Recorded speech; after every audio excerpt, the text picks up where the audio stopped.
2,000 subscribers, you guys are awesome. I know that might not seem like a lot in the grand scheme of things, but we are going to celebrate the little milestones here with a question and answer video and a giveaway. Well, hey you guys, welcome back to my channel. Like I mentioned, this video is going to be a question and answer video. I haven't done a video quite like this. I asked you guys to send me some questions on my community chat the other week, and a few of you did, so I'm going to answer them. And I love celebrating little milestones. Since I recently hit 2,000 subscribers on my channel, I wanted to do a small giveaway for you guys. So stick around till the end of the video and I'll share that with you, what I'm giving away and how you can enter. I think you'll like it. In case you happen to be new here, I'm Sarah. This is my channel, Blessed Homeschool. I'm a homeschooling mom of 4 kids, ages 12, 10, 10, and 5.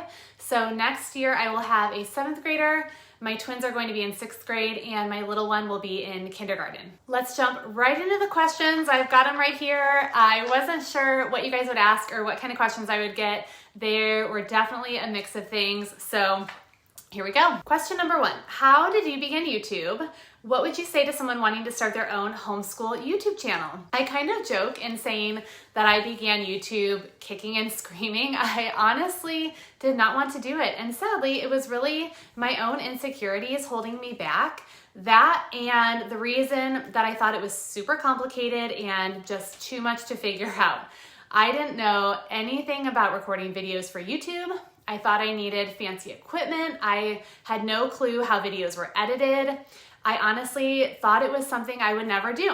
Well, I should know better than that, right? Because it seems like every time I think I am not going to do something, that's exactly the direction the Lord leads me. I wasn't going to homeschool. I wasn't going to start a blog, wasn't going to do YouTube, but the way He directed my different paths of my life and took me to these opportunities is just incredible to me. And He gets all the glory for the fun that I get to have now doing this. So all that being said, I have been blogging since 2021, and with that has come working with some different homeschool companies for reviews or promotions, but it was always done online through my blog or email newsletter. And then I started having a couple of requests to do short video reviews. Companies were asking me about them, and I figured maybe this was something I should at least look into learning how to do. So my husband helped me figure out how to set up my equipment, which is really just my iPhone and a tripod, sometimes a ring light when the lighting is bad, but that's it. I found a video editing software and started playing around with it and discovered that I actually did really enjoy doing this. It's been something new for me to learn and grow in, and it's kind of become a little extension of what I do on my blog, which is basically just sharing advice and encouragement with other homeschool moms, doing curriculum reviews and all those things. So this is just in a new way. And this new way has surprised me in that it's so much more personal in the sense that you all are such an awesome community here. I truly love interacting with you guys and getting to know many of you through chatting here, and that has been a big unexpected benefit. So for someone wanting to start their own YouTube channel, I would say, why haven't you started already? If you have your heart, you have it on your heart to do it, go for it. I let a lot of things hold me back and keep me from this at first, but honestly, the best thing to do is just to take that first step, record that first video, and do it. Do it with the understanding that your first videos probably won't be very good, but that's okay.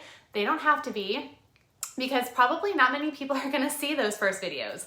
But as you continue to learn and grow and share your voice, you will find people that can relate to you, that resonate with you, and that's the great thing about YouTube. Now, you'll have to let me know if you have any more questions specifically about YouTube. I would be happy to answer those in the comments and help you out if I can, if this is something that's been on your heart to try or to begin. Okay, question number 2 is about exercise. How do you motivate yourself to exercise? I can conquer everything else but exercise. This is a good question, and there are a couple of things that I do to help me motivate myself. They may or may not help you, but this is what I found works for me. First thing is that I sign up for things. So the marathons that I run, if I sign up, I'm committed. Signing up gives me that motivation to print out that training plan, and when I have that concrete training plan in place, it's much easier for me to crank out the workouts because I'm a box checker. I want all the boxes checked off. So signing up for things, having that end goal, knowing what I'm working towards really helps. And it doesn't have to be a race. It could be signing up for a workout plan or a challenge on my Less Meals on Demand app. Or in the past, I've signed up for boot camp classes with friends, or even just booking a date to go work out with somebody, putting that on my calendar, or just writing in a plan each week on my calendar.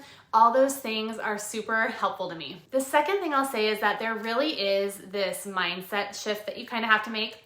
You have to kind of just tell yourself to stop making excuses.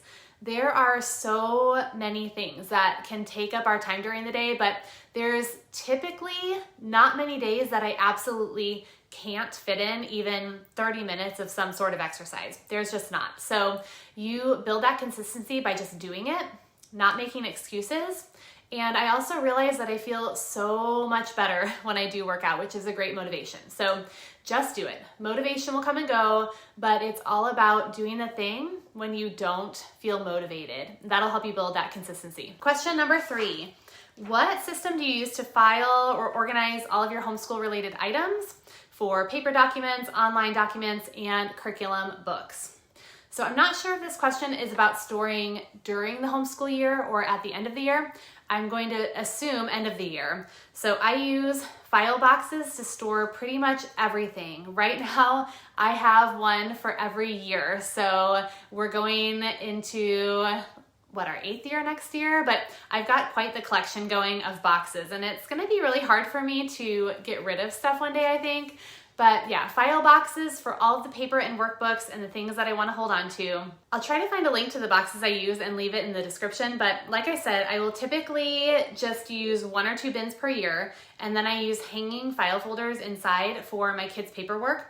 When I used BJU Press curriculum, we had a lot more papers and workbooks to keep than I currently do, so I needed a couple of boxes and would use a different hanging file folder for each subject to keep all the papers organized.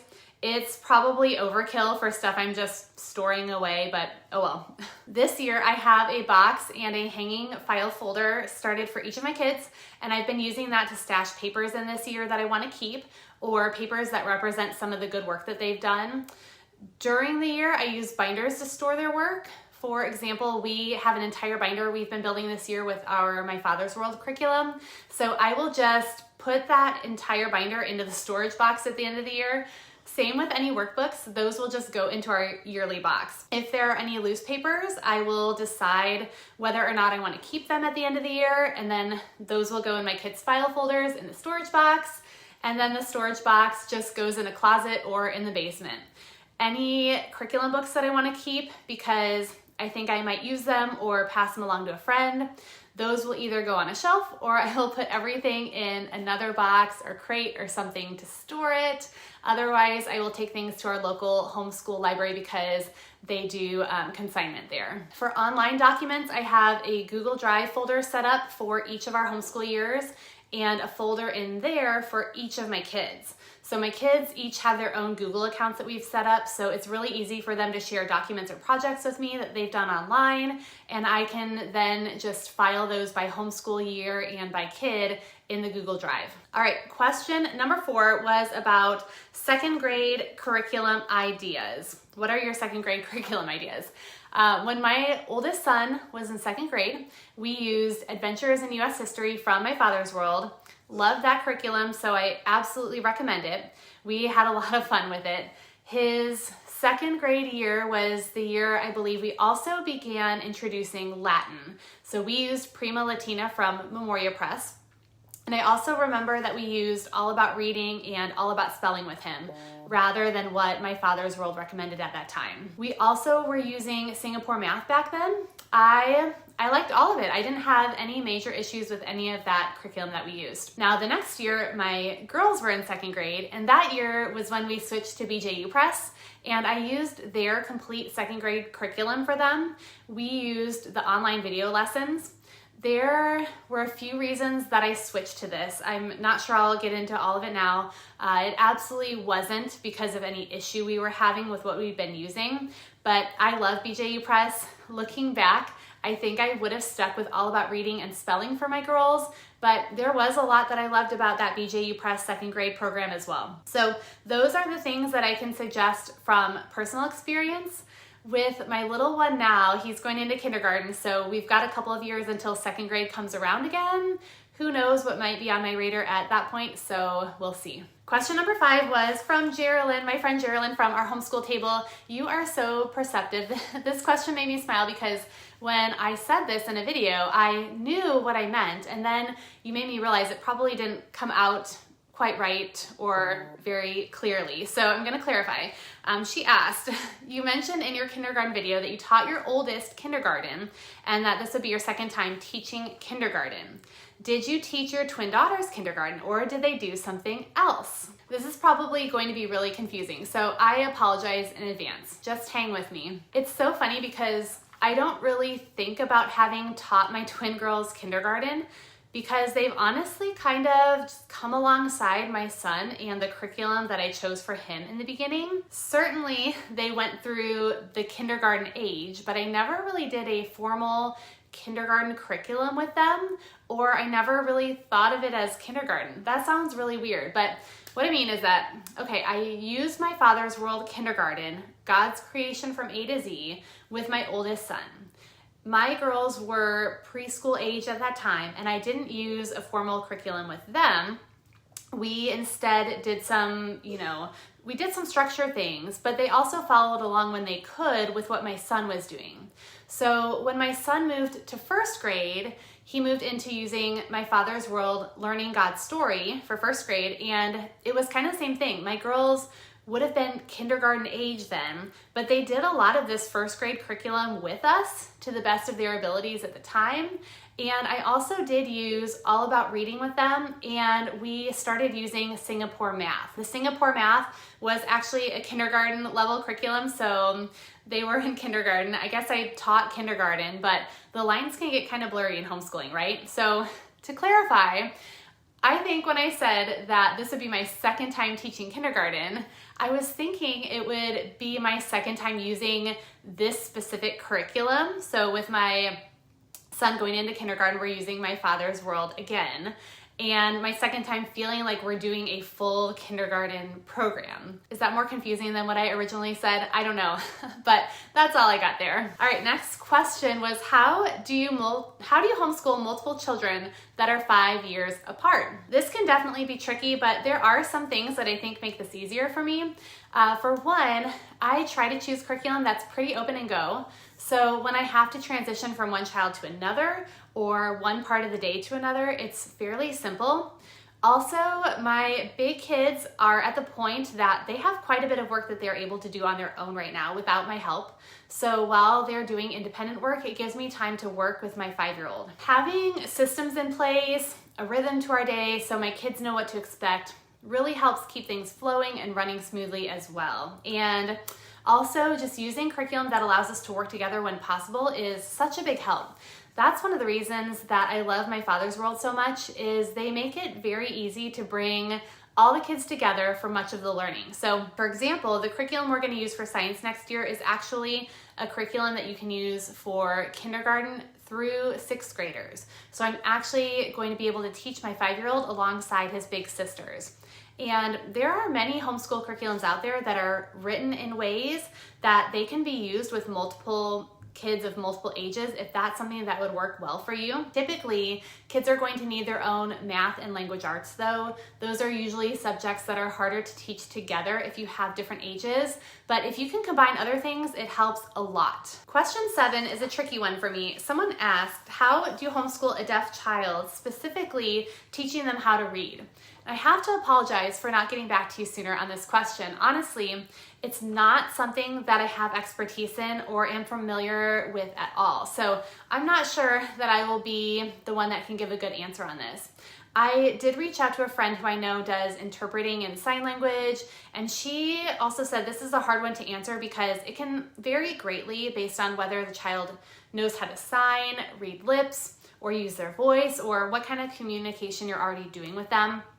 I just don't know. So I'm not sure if anyone watching this has some experience in this area. It would be amazing if there was someone who knew of a resource or could leave a comment sharing something that would be helpful, or a direction that someone could look or they could begin to look if they have questions about this topic. All right, we are down to the last question. What are some of your favorite homeschool resources for curriculum planning? I have to admit, I'm not sure if this is talking about planning our curriculum over the years and kind of knowing what we're going to do long term, or if it means planning day to day, week to week in our homeschool. If it's long term, I don't use much except a notebook and a pen, maybe a notes app on my phone to keep track of things that I want to do in upcoming years. I will need to start thinking about long-term planning more as my oldest is nearing high school, but I'm not all the way there yet. In planning day to day, it's got to be Homeschool Planet, hands down. It's made my curriculum planning so much easier and less stressful, and it's really easy for my kids to use too. I have a couple of videos out about Homeschool Planet, and I have a new one actually that I'm going to be working on in the next couple of weeks. But if you are looking for a planner for the upcoming school year, I highly recommend giving it a try. I'm going to leave a link for a free trial in the description below, so definitely check it out if you don't use Homeschool Planet already. Okay guys, that is it for your questions. Like I said, I wasn't sure what to expect. I thought maybe you might throw out some more personal questions, but I think you did pretty good, and I truly appreciate you putting these questions out there for me to answer. Please feel free to leave any more in the comments. Now, before I go, let's talk about that giveaway to celebrate the 2,000 subscriber milestone here on my channel. I am really excited to give this away to one of you. This is a Bible study written by a sweet gal that I know through Bible Study Fellowship. It's called His Unified Word, a 40-day study through themes in the Old and New Testaments. Laura Waymack is the author. What I love about this Bible study is that it takes you through the themes of the Bible, the storyline from the beginning to the end, and it shows how it's all connected and how Jesus is the fulfillment of all of the themes. I don't know about you, but when I was growing up, I thought that the Bible was simply a collection of stories. I had no idea how it all fit together, or that it actually all fit together. No idea that the Word was truly unified from the Old Testament to the New Testament. No idea how Jesus was seen in the shadows of it all. It's so beautiful. So maybe this would be a blessing for you to see or learn more deeply, or maybe you can think of a friend or family member that would really benefit from this. It is a 40-day study, so it's perfect to use for a summer Bible study, and I can't wait to bless someone with it. To enter, simply leave a comment on this post and let me know if you would use this study for yourself or gift it to a friend. I will draw a winner from the comments next week, and I'm also going to leave a link to this book in the description below so you can check it out and learn more about it. Thank you so much for being here and for watching today, and a big thank you to all of my subscribers who have helped me reach this fun milestone. I will see you next time.